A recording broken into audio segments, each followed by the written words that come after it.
My phone buzzed with a notification. My biggest client had just pulled out, and with that, years of work vanished like smoke. I sank to the floor of my tiny office, surrounded by stacks of unpaid invoices and unsent orders, wondering how I'd tell my family that the business I'd built from scratch was gone. Shame clung to me like a second skin, and for days, I shut out the world, convinced I'd failed everyone who believed in me. But then, a friend showed up at my door with coffee and no judgment, just a listening ear. One by one, others reached out, old colleagues, customers, even competitors, offering advice, connections, or just a shoulder to lean on. I started to realize that while my business had crumbled, something deeper was still standing, the web of relationships I'd woven, often without even noticing. I swallowed my pride and asked for help, learning to value vulnerability over ego.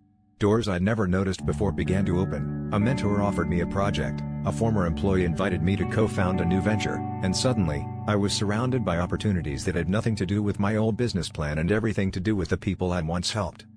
Losing everything forced me to see the real currency in life, genuine connections.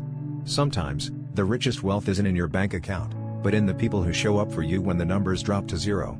If you're ever at rock bottom, don't count at what you've lost, count who's still there. That's where your comeback begins.